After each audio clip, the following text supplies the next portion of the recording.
The Kreitman Lecture is one of the most prestigious lectures in the university calendar. You can't help noticing the Kreitman name everywhere you go in Ben-Gurion University. It's nice to acknowledge Lady Porter here today.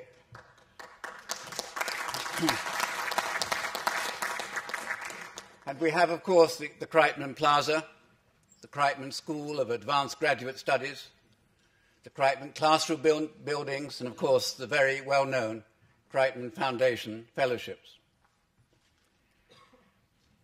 Indeed, when you look at Ben-Gurion University, as you heard last night from Rivka and various other people, the quotation of Ben-Gurion that in Israel, in order to be a realist, you must believe in miracles, you see a miracle really here every time you look at Ben-Gurion University.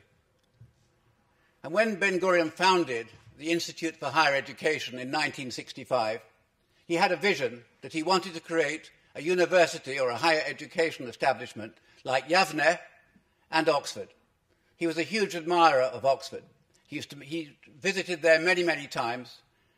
And when he died, they found he had 10,000 books from our local bookseller, Blackwell's, in his collection. So Oxford was very dear to his heart. And what better tribute to him could I do than to bring Professor Andrew Hamilton, the Vice-Chancellor of Oxford, here today.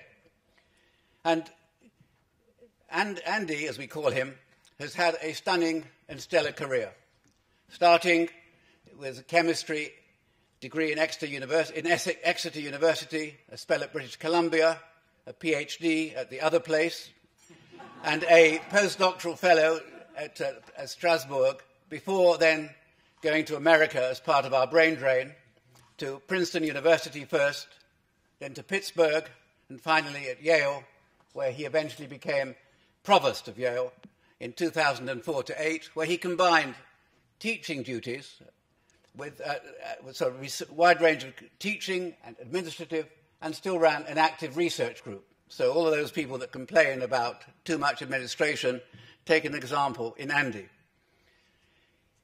In 2004, he was elected a Fellow of the Royal Society. His research was cutting edge and international, and is at the interface between organic and biological chemistry, with particular focus on the use of synthetic design for understanding mimicry and potential disruption of biological processes. With this stunning career, he was then offered a real job, and he became Vice-Chancellor of Oxford University.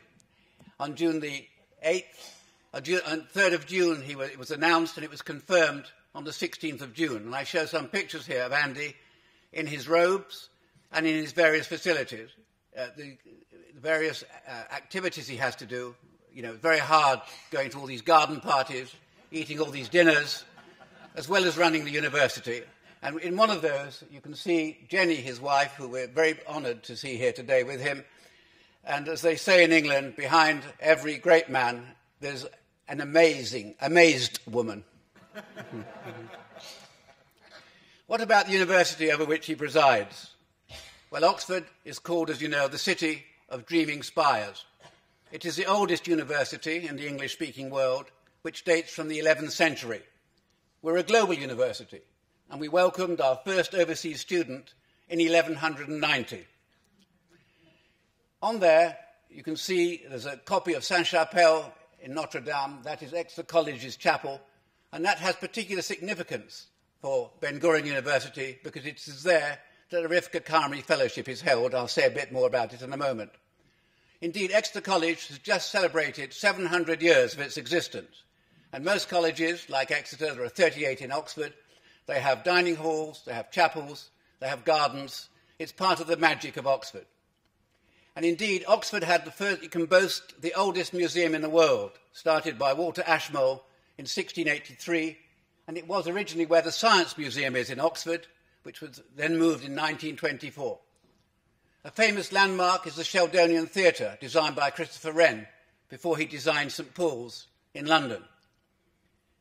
It is the home of Alice in Wonderland, and today it is also the home where Harry Potter movies were made. And as you walk around Oxford, the magic of Oxford is there.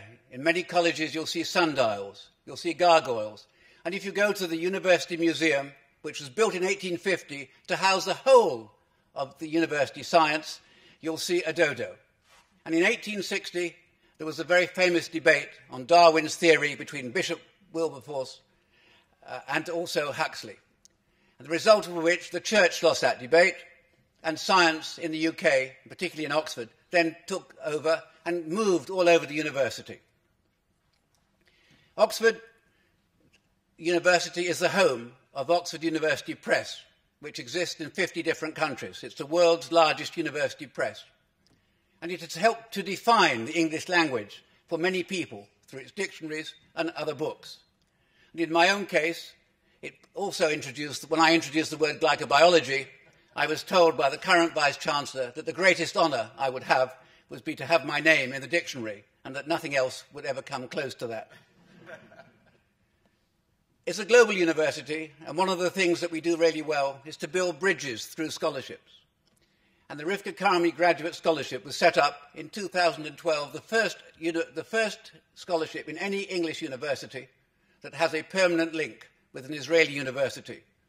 It was set up under Harold Paisner, who's president of the BGU Foundation in the UK, and recently has been funded for the next 5 years by Sir Ronald Cohen. And it was initially to help promote minorities, women, and other minorities. I think I've missed one. One's gone. Yeah. Let me go back. The first student was Lisa Futerman, and it's interesting, she was the only Israeli student in Exeter College at the time, and she noticed how little people knew about Israel. So having people there actually makes a huge difference to the perception of Israel.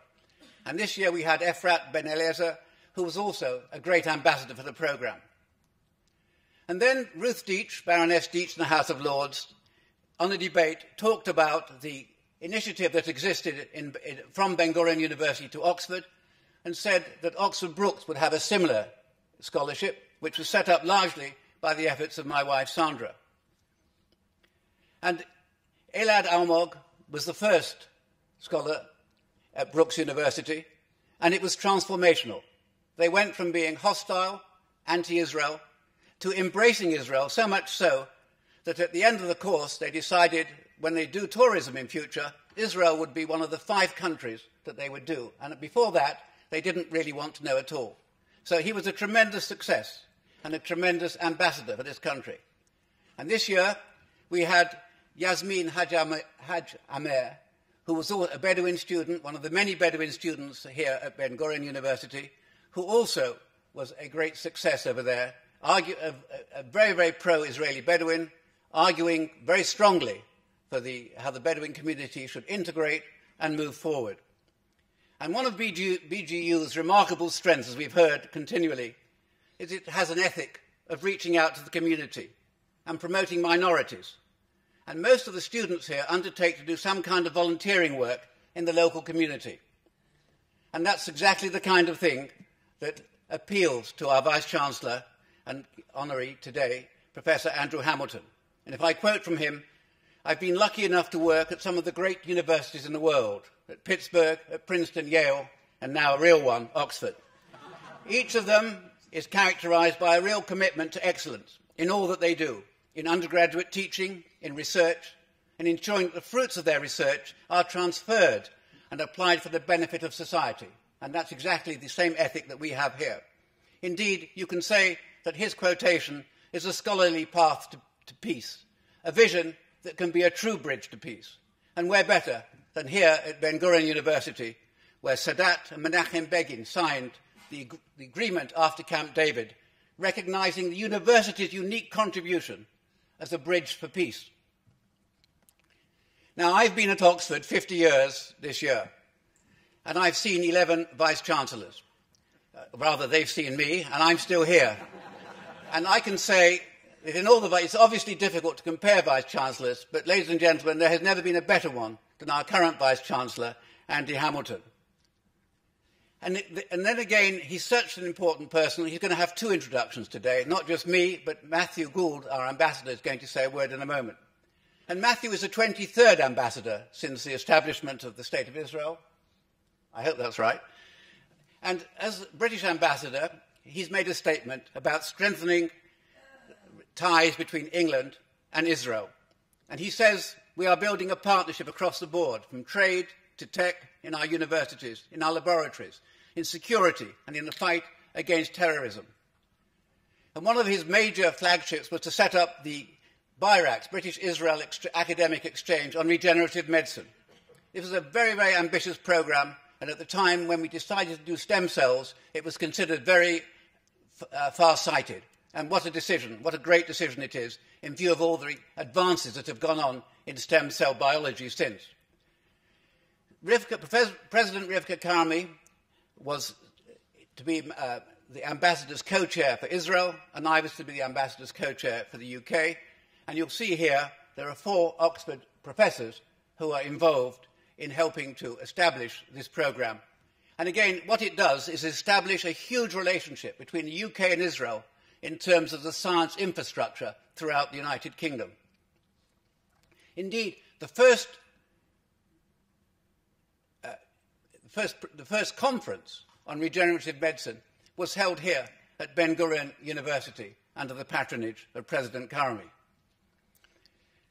When Matthew received his honorary doctorate here, he was the first serving active diplomat to do so.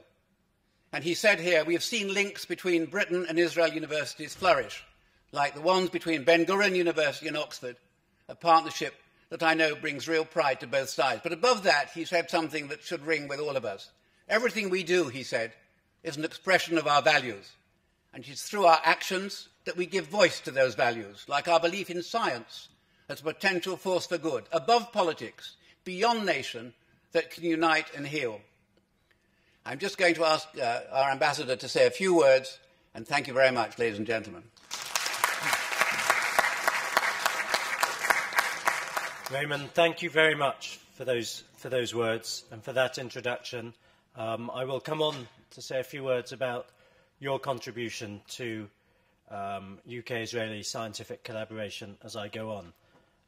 Rivka, if I could acknowledge your presence. Sorry, I don't mean you to sit up. I just wanted to say hello, really. And Vice-Chancellor, Raymond may mock you for having to go to so many garden parties and eat so many meals on behalf of a university, but I feel your pain. I know how hard it is. In fact, I want to start off by telling you about my day. And it was very simple, really. I had breakfast giving a speech at Tel Aviv University, lunch giving a speech at Hebrew University, and now I've got dinner at Ben-Gurion University. Now, why am I telling you this? Firstly, because I like talking about myself. Secondly, because I want to explain it to Rivka so she will forgive me for arriving slightly late. But most importantly, to demonstrate the importance that Britain and the British government attaches to building the relationship between British and Israeli universities, between British and Israeli academics, between British and Israeli scientists. And it's no coincidence that my day was like this. It was no coincidence that when William Hague, my boss, was here last, the first thing he did was to go to Hebrew University to sign a memorandum of understanding on scientific collaboration with the Israeli science minister.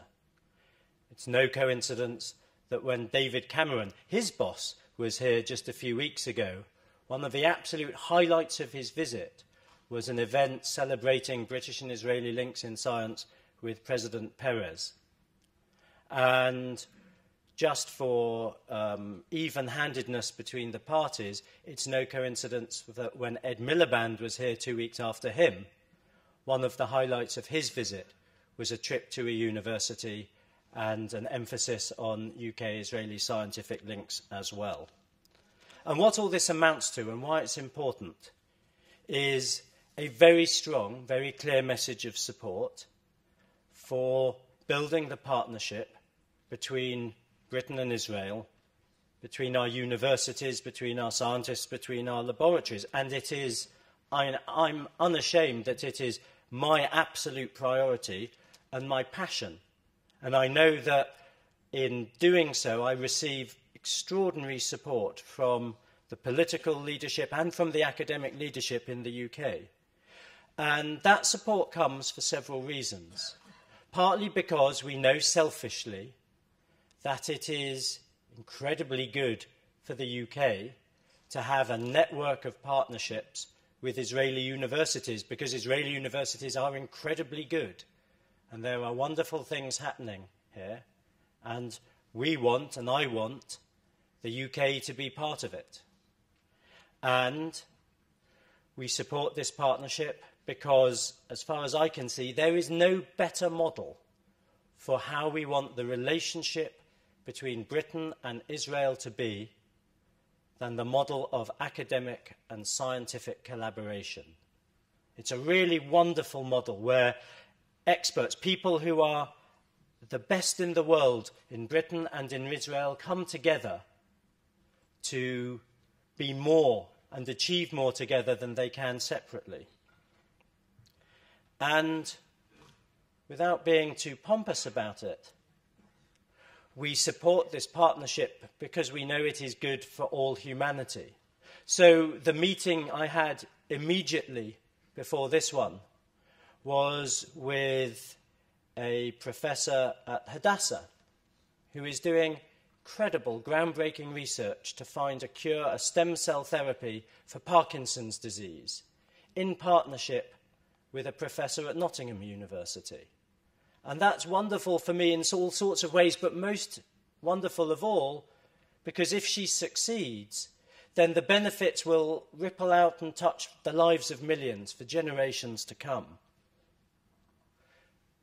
So that's the positive, that's the vision, that's the good. The tragedy for me is that this relationship has been coloured, and the view of many in Israel of British universities has been coloured by the actions of a small, very, very small fringe in the UK who are calling for boycotts and opposed to precisely the relationship that I've been talking about. And that very small number of people have spoken with a very loud voice.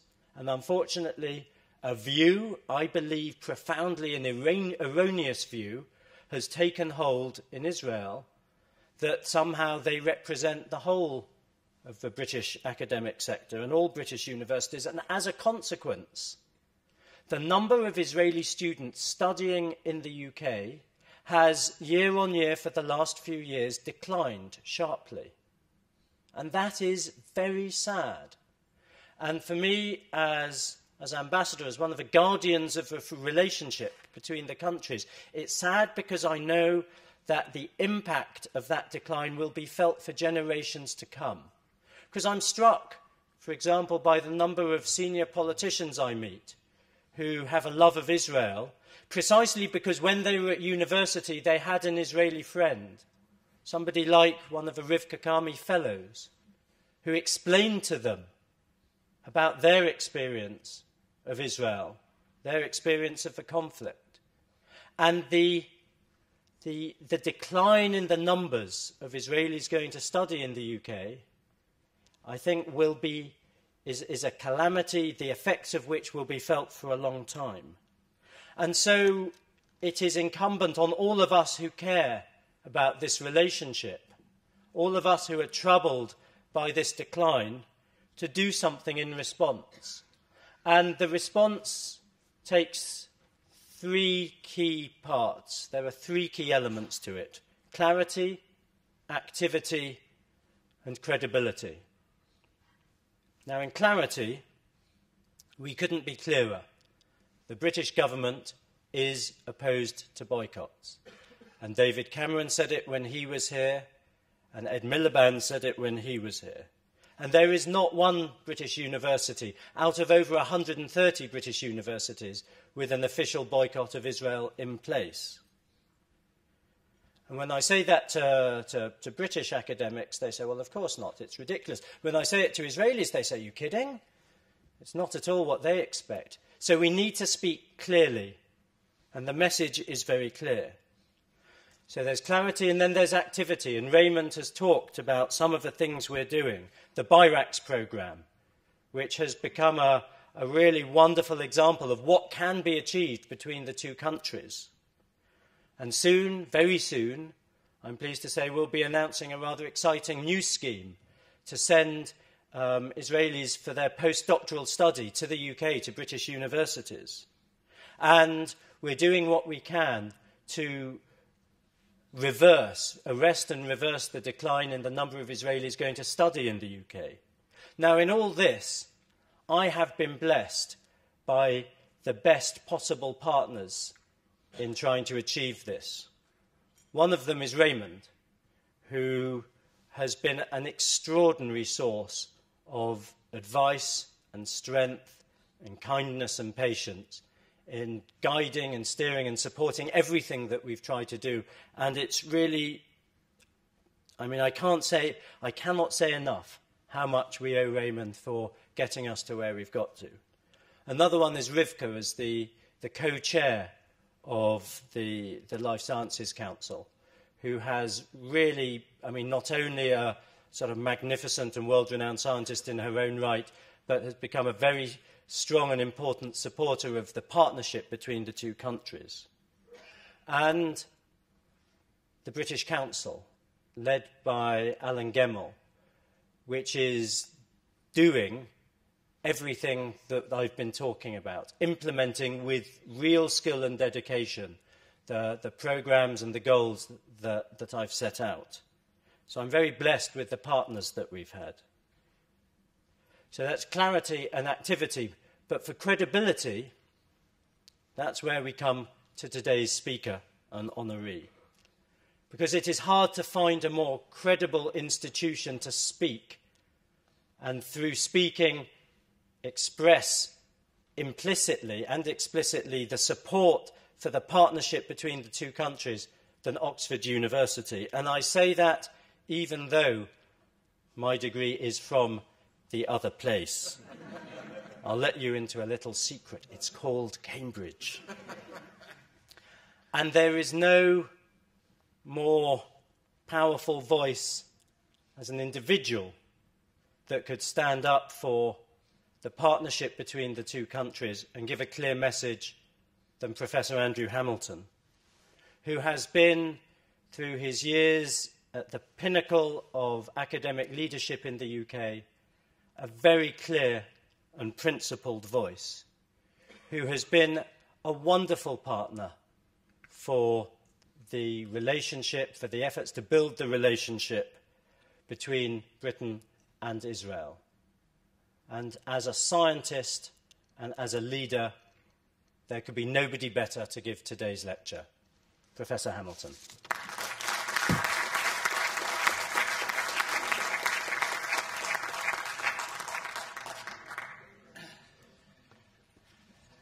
Ambassador, President Karmi, distinguished members of the Board of Governors, ladies and gentlemen, I hope my presence here this afternoon will put talk of boycotts to bed for a long time. It is not just university administrators who seek partnership, who seek friendship with Israel. It is also students. In Oxford, a couple of years ago, a small minority of students called for a boycott of Israeli universities. There was a vote, and a massive majority voted it down.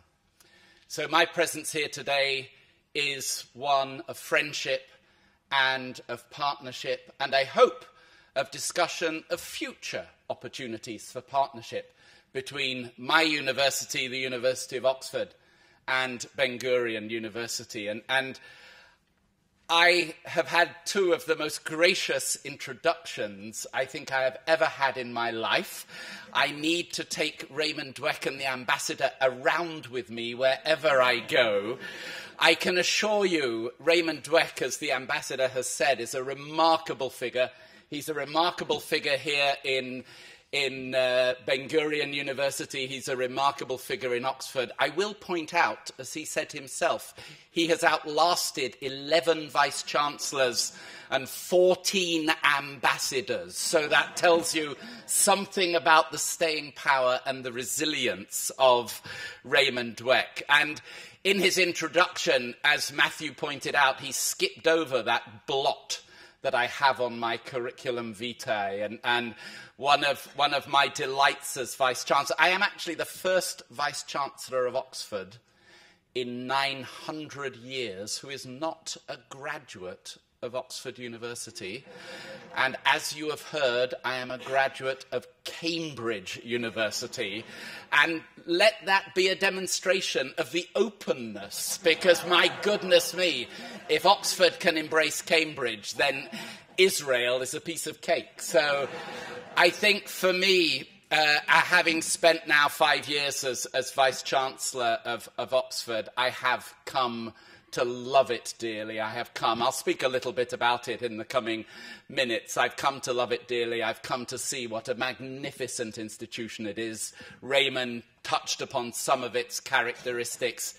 He showed that glorious architecture, what has been called in Oxford, is often called Oxford the city of dreaming spires. And we like to think of Cambridge as the city of perspiring dreams. And somehow that does represent the two institutions. I'm also very touched by Matthew's comment about his life as ambassador. And like you, Matthew, I do sometimes think that I eat for a living, but it is a wonderful living, and to have the privilege to represent Oxford University here at Ben-Gurion today is a great, great privilege.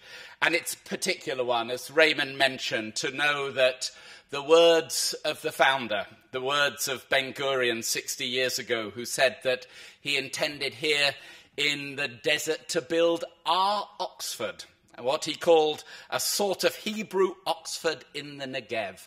And as I look today, this is my wife Jenny and I, this is our first visit to Israel. And I'm just so pleased and privileged that that first visit would be here to the Negev and to Ben-Gurion. And I see great complementarity between Ben-Gurion University and Oxford University. We are a 900-year-old university. You are a 50-year-old, 44-year-old university. We would love to have some of the blue sky that we saw today and some of that sunshine as rain beats down on Oxford.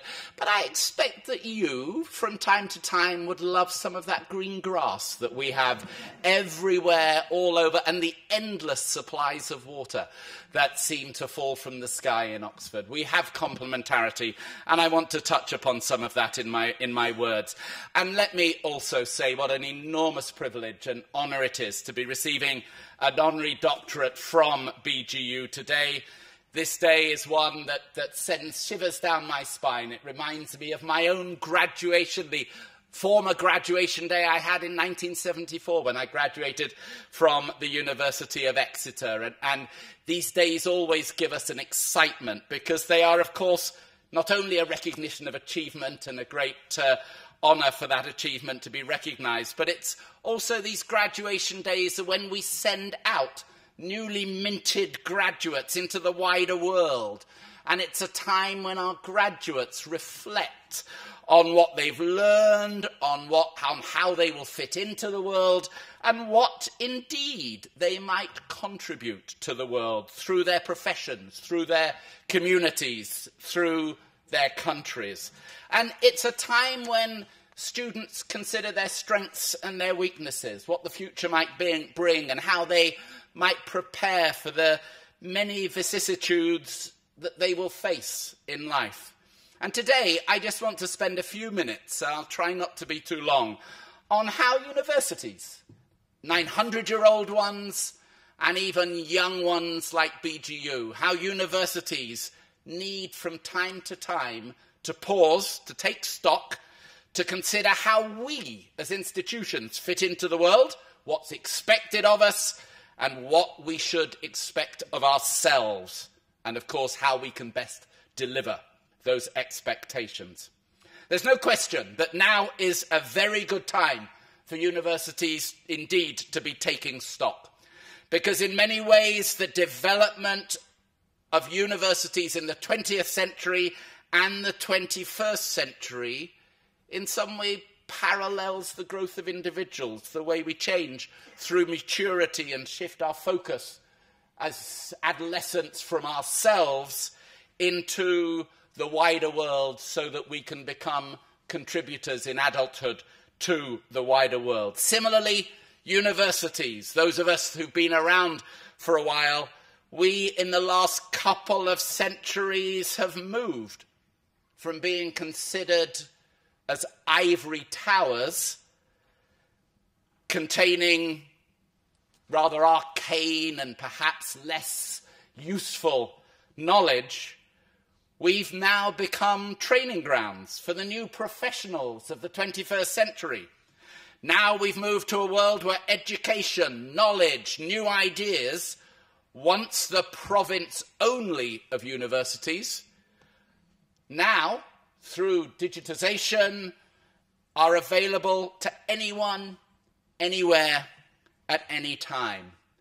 And it's in the 21st century that we very much see collaboration across national borders and subject boundaries, the connections in interdisciplinary scholarship across subject boundaries.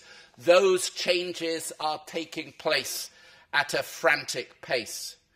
We see the international connections represented in the student body here at BGU and very much in the student body in Oxford, the international dimension increasing greatly. The number of students studying at foreign universities around the world has more than doubled in the last 10 years. And we know, I met a number of the researchers here at BGU during the afternoon at the Biotechnology Institute with VADA, and to see the international scope, the international range of those researchers shows us that mobility across countries for our academics is now a natural part of academic life.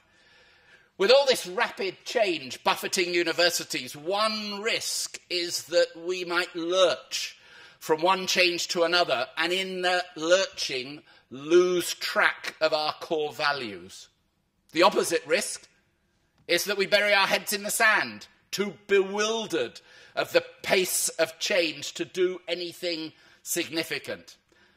My own view is that, yes, we do need to change in very particular ways, while at the same time thinking, reflecting, and ensuring that we preserve our core values and the core values of what we do well in universities. Let me just explain over the next few minutes.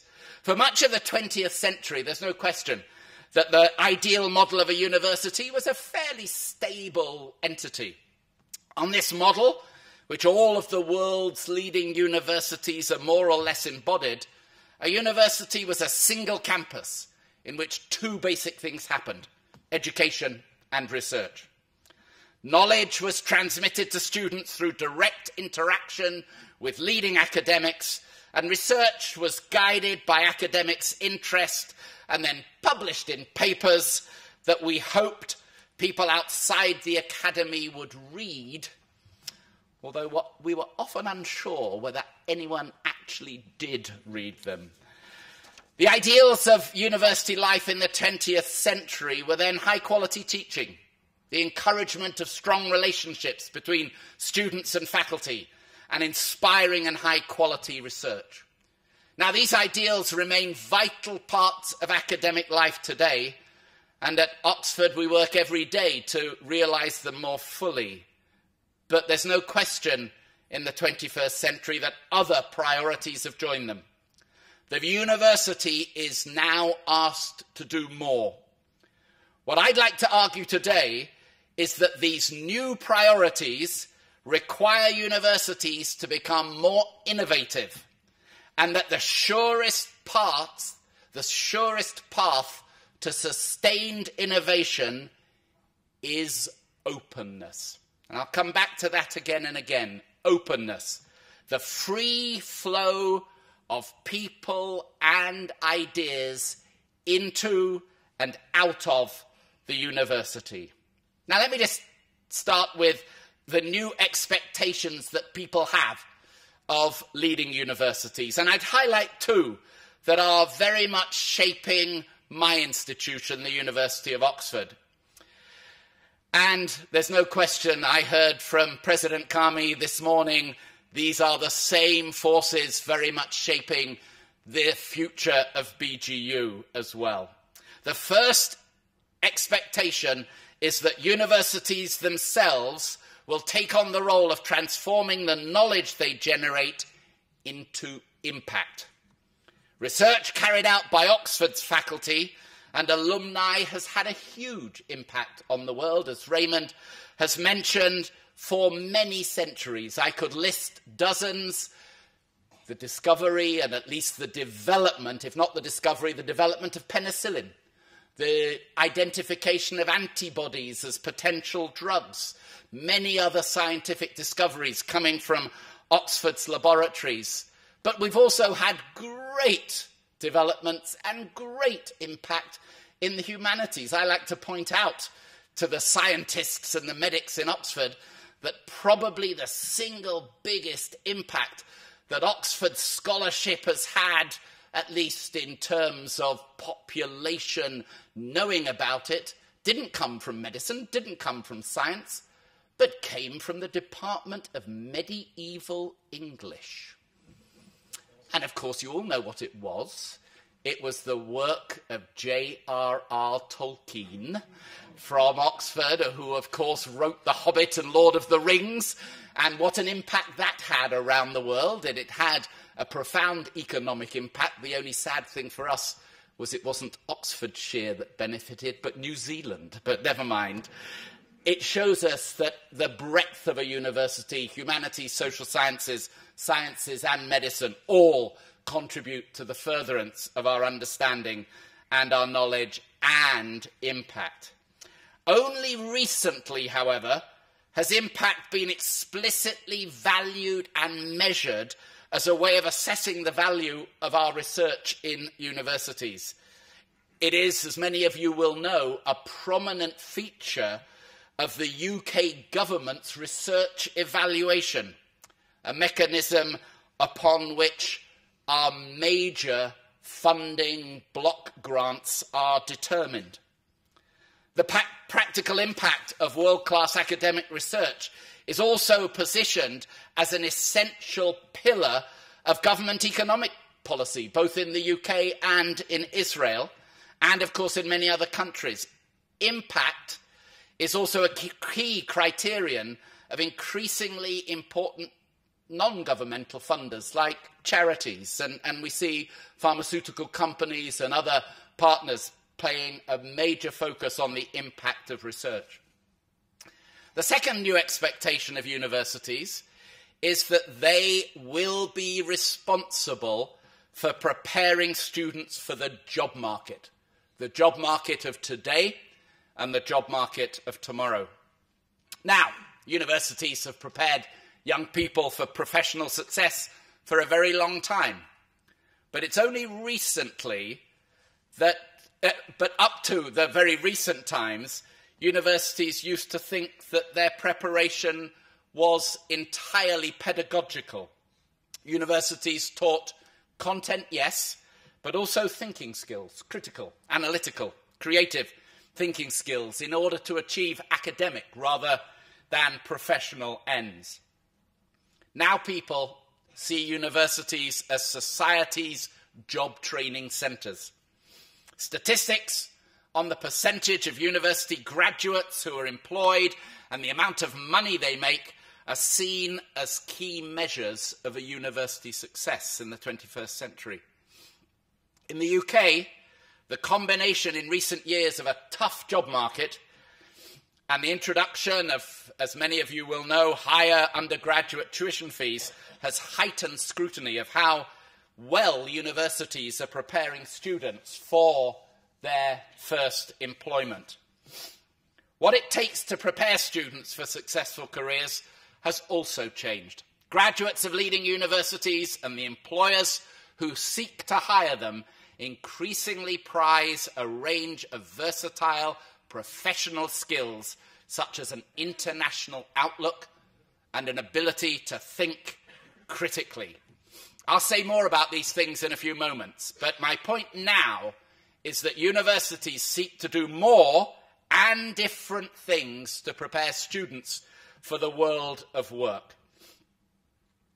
The addition of these new priorities, by the way, stems in part from the terrific economic contributions that universities have made. In many ways, we are victims of our own success, as the knowledge economy has replaced the manufacturing economy.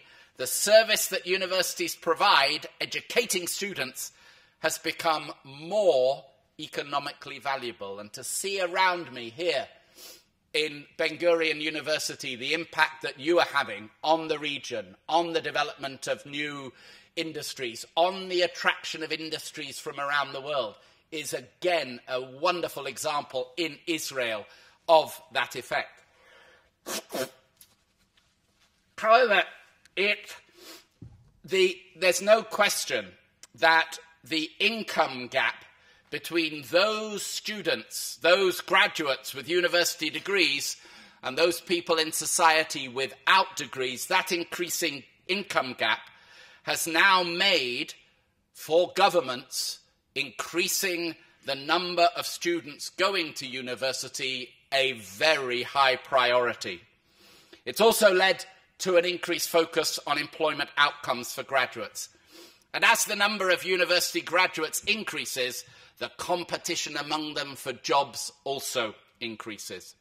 So universities do need to pay closer attention to whether their graduates are equipped with the skills that they will need to thrive in the job market.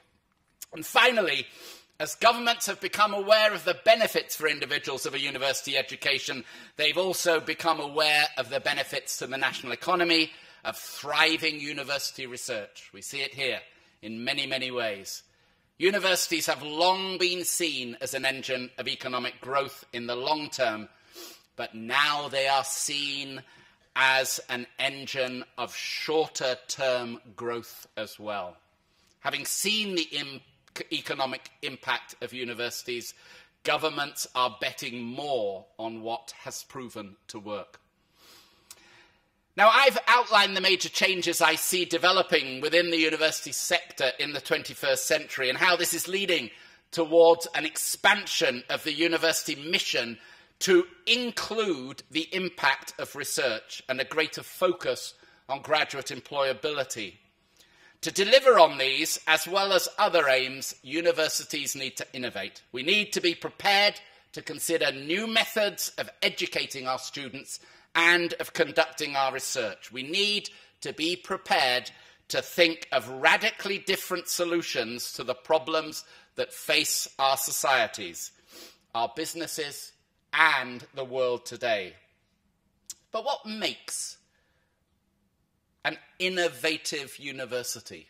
What are the critical factors that ensure a university is innovative in its education and research?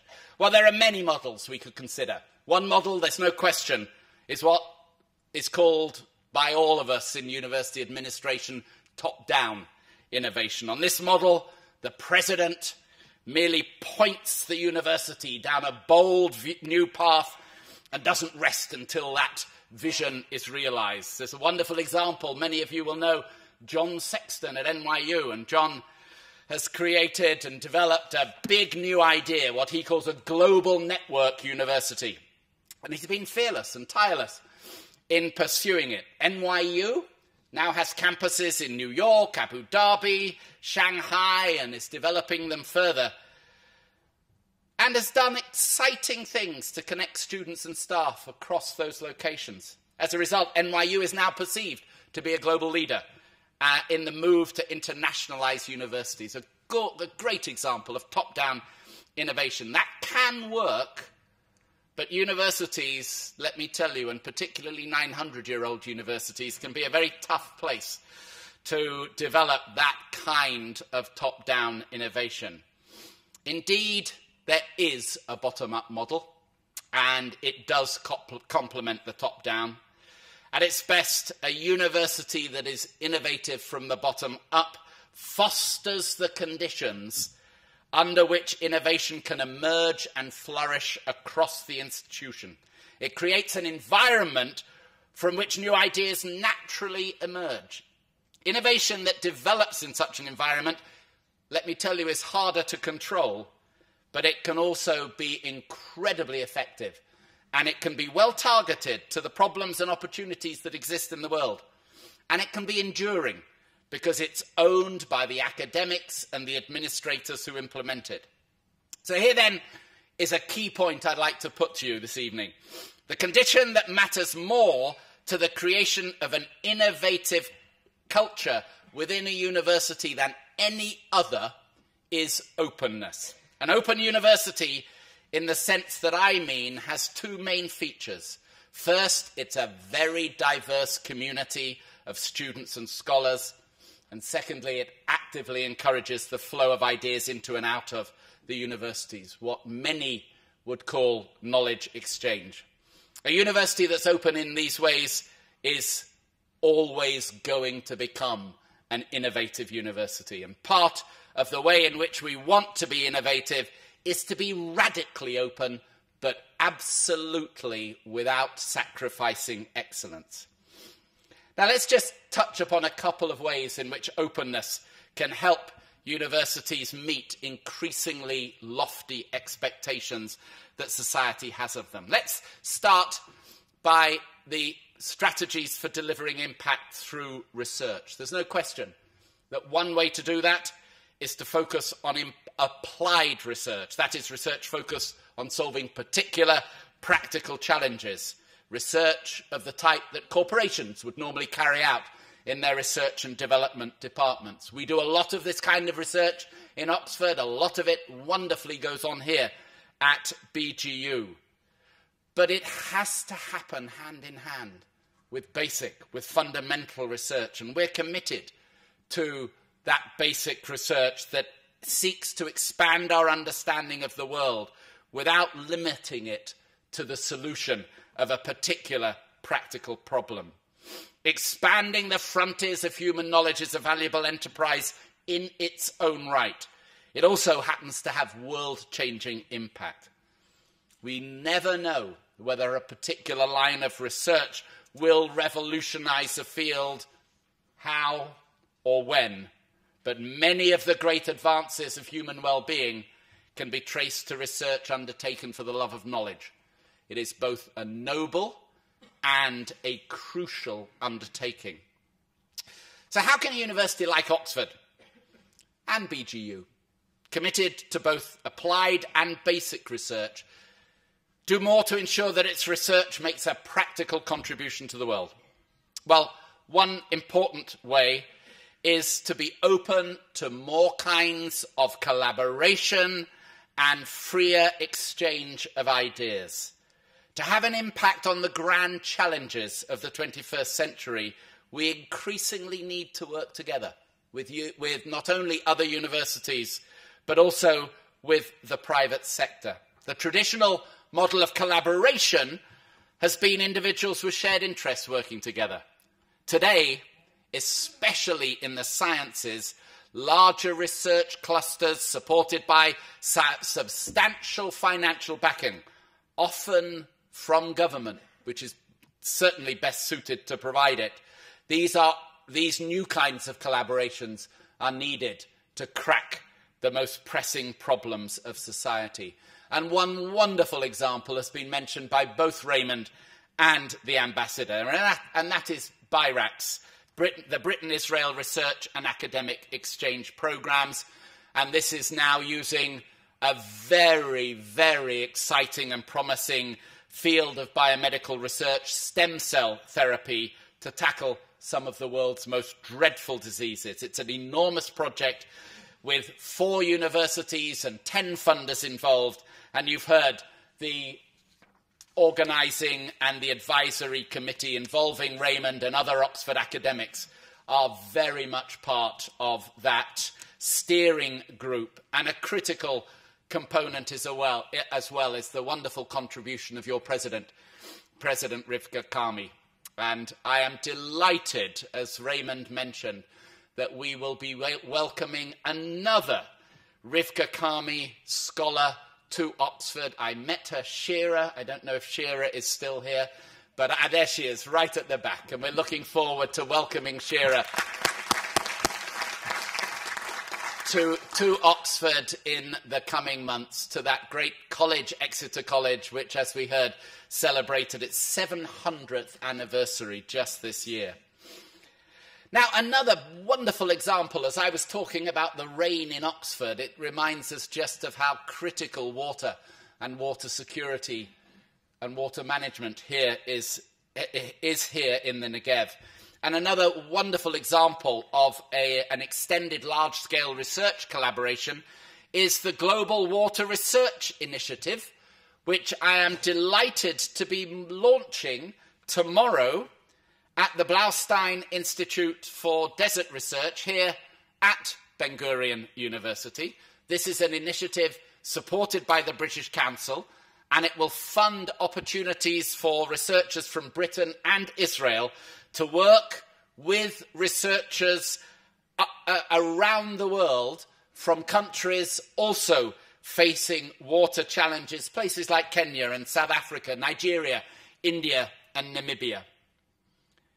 Now, another key enabler of impact is the open exchange of ideas. For unless ideas can exchange freely, they cannot have real impact. And there is now major traffic of ideas in many different ways, not only between disciplines, but also between cultures. And universities have a key role, as the ambassador said, in helping achieve that exchange. We often think about the challenges the world faces in climate change, in migration. These often face impediments of those national borders that we've heard so much about. Universities, in their international collaborations, cross national boundaries. That transnational collaboration can give us a great deal of hope for the future, that many of those critical issues that humanity faces will be tackled, will be solved in collaborative, in engaged ways.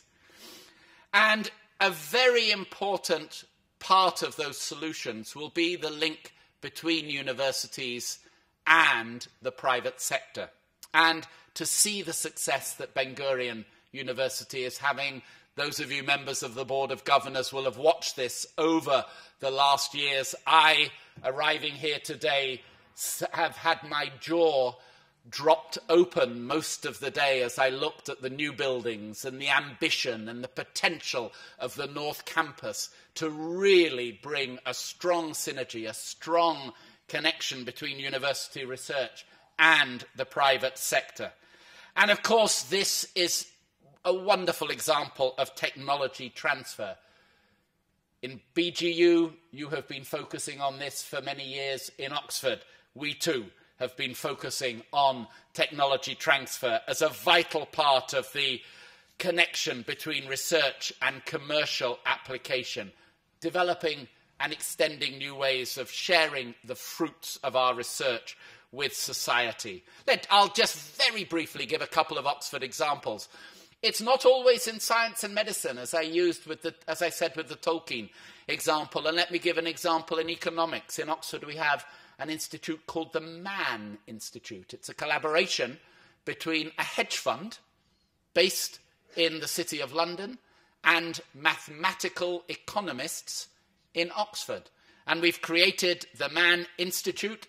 The hedge fund has located its researchers in a building with academics. They work cheek by jowl.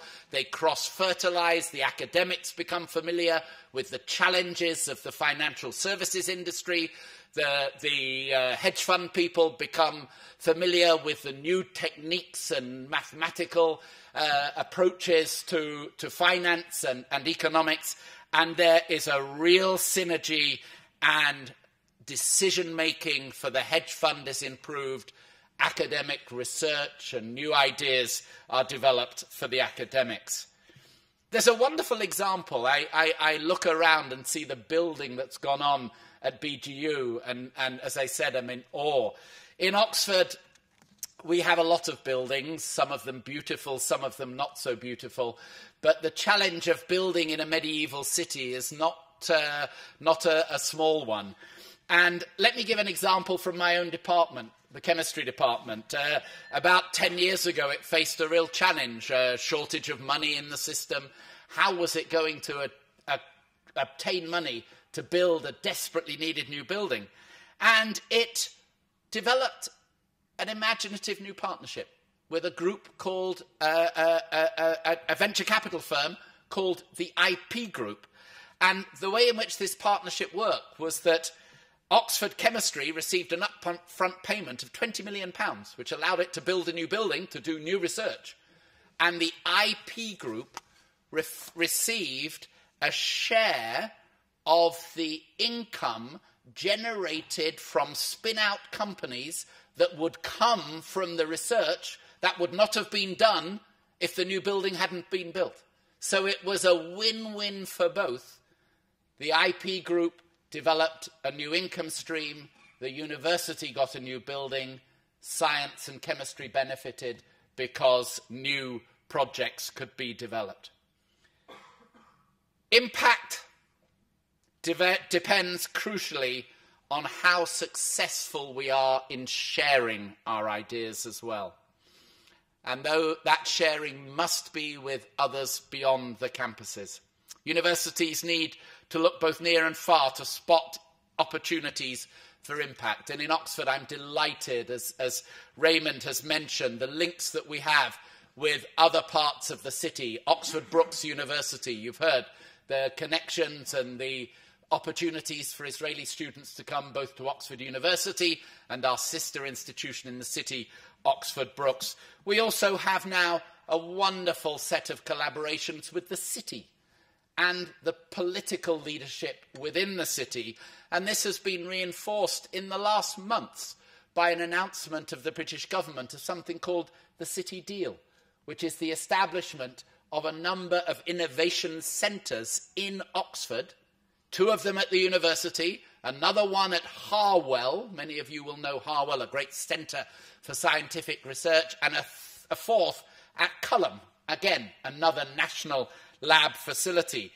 And these are now creating a new centre for innovation within the southern Oxfordshire region. Looks a little different from the Negev, but it has that same sense of excitement attached to it, and the opportunity that bringing academics, bringing money and venture investment, but bringing also the opportunities for open innovation can achieve. And that City Deal, called by the British government, is an example of that old maxim that you should think globally, but act locally. But sometimes Oxford seeks to go beyond those local actions, and we try to have a significant impact further afield. I mentioned John Sexton and NYU and its campuses around the world. In fact, Oxford, we don't have campuses, and in fact, any of you who've been to Oxford know that campus is a very non-Oxford word, but we do have very significant research outposts all around the world. More than 1,500 Oxford staff work outside the UK. We have research centres in Thailand, in Laos, in Vietnam, in Kenya, in China, those 1,500 people. They are principally working on the development of new therapies for diseases of the developing world, infectious diseases like malaria, like dengue fever, like sleeping sickness. And those contributions that these Oxford academics working in partnership with local universities are making to global treatment protocols has been immense. They may be located thousands of miles away from Oxford, but they are very much part of our community. They are having an effect in Oxford and in the fundamental work and its application to problems of infectious diseases that humanity faces. But it is also very much having a profound effect on those local communities. Now, you may recall that the second new expectation that I talked about at the beginning was this question about universities training students for the job market, in particular by cultivating an international outlook and an ability to think critically. There's no question that those can be done more effectively in universities with an open outlook. And Israeli universities have important experience in this arena, since they are located in this incredibly dynamic and highly entrepreneurial and innovative society, one that has shown itself to be open to new ideas and new ways of thinking that come from the confluence of so many different nationalities and languages. And the Ben-Gurion University's annual Israeli Innovation Meets Global Impact conferences are a wonderful example of that type of forward-thinking and entrepreneurial event that can very much help deliver closer links between students, faculty, and entrepreneurs. But in Oxford, we do that in a rather different way, and the new Rivka Karmi student Shira will be experiencing this at Exeter College. We have developed, as Raymond said, over 900 years, 38 colleges. And those 38 colleges provide a small, intimate community for our students, but they very much cause the bringing together of students from all around the world. Students from more than 100 different countries are in Oxford, nearly 40 students from Israel. As we heard from the ambassador, the number of students coming to the UK has been declining. We want to reverse that. Let me say we are delighted by the Rivka Karmi scholarship that allows us to do that. We are thrilled by the George Weidenfeld scholarships programme, that George Weidenfeld, a great friend of Ben-Gurion University and also a great friend of Oxford University, also brings Israelis to Oxford, and we are delighted by that. But openness and the academic freedom that goes with it have been a long-standing aspect of Oxford academic life. In the last century, academics like J.S. Haldane were instrumental in the establishment of the Academic Assistance Council, now known as the Council for At-Risk Academics, and that group was set up initially to help Jewish and other academics who'd fled from Nazi Germany and later other oppressive regimes. Refugees, or the children of refugees, have come to Oxford over these many decades, and they include some remarkable scholars and remarkable contributors to the world of scholarships. People like Sir Hans Krebs, a Nobel Prize winner for his discoveries in biochemistry. People like Sir Isaiah Berlin, who fundamentally redefined the way we think about freedom. And people like Sir Peter Hirsch, who's still a college fellow at St Edmund Hall, and Sir Peter transformed material science. So such a focus on diversity is self-evidently not at the expense of excellence, as those individuals and the many thousands of diverse students who've come to Oxford over the years show very much. But sheer diversity is of little value if university members from different backgrounds don't interact and don't learn from each other. And those Oxford colleges are a magnificent way of achieving that. And we offer our students that international dimension in their daily life to ensure that they leave Oxford with a very strong sense of the world as well as of the world of scholarship. Now, we all know that evolution is taking place in the world of pedagogy. We all know the impact that online education is bringing to higher education. It's something that we very much embrace in Oxford. It's something that I know is a significant part of teaching here at BGU. But we also have to think innovatively in other ways. And I'm just delighted to point out 2 or 3 examples around the world of new ways of thinking, of bringing teaching and scholarship into a fresh light in the 21st century. One example comes from my old university, Yale University, which has developed a new liberal arts college in collaboration with the National University of Singapore. Yale NUS is a very exciting new initiative that brings part of American education to Asia. Another one is Ashoka University in India, set to open in a few months, which has gained a great deal of attention for its aim to teach students to think critically and to communicate effectively. And a third example is Yangon University in Myanmar. Yangon is not a new university, but rather an old one that is seeking, with the changes in the political climate in Myanmar, to redefine itself as it emerges from decades of decay under authoritarian rule. Now, to our ears in Oxford, this newfound emphasis in these developments on critical thinking sounds very familiar. One of Oxford's characteristics is the way in which it challenges students to think critically. We base that education on a decades, even century-old model of tutorial teaching, where students meet one-on-one or one-on-two with their professors, and they are challenged by those professors to think critically, to think analytically, to express themselves effectively. It's a very powerful form of education. It's a form of education where, for the student, there is absolutely nowhere to hide.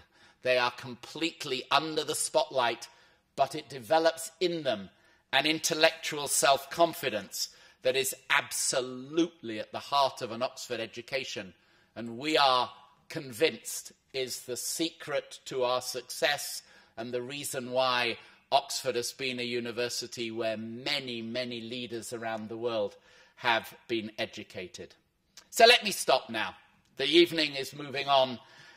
And in conclusion, it's clear that we, in universities like Oxford, like Ben-Gurion University, we have a new responsibility. We have a new set of priorities in the 21st century. Those are priorities to equip our students for the world of work and for transforming our research into new ways of impact. But these are not passing preoccupations.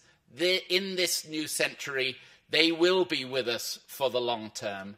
And it is right that we develop these new things. It is right that we develop the most effective way of achieving those priorities. And I hope I've shown that those strategies can be embraced without losing an emphasis on the core fundamentals of openness, openness in teaching, openness in critical thinking, openness in the diversity of our student and academic bodies, and openness in the research that we carried out. Ultimately, then, innovation and openness are not just goals in themselves.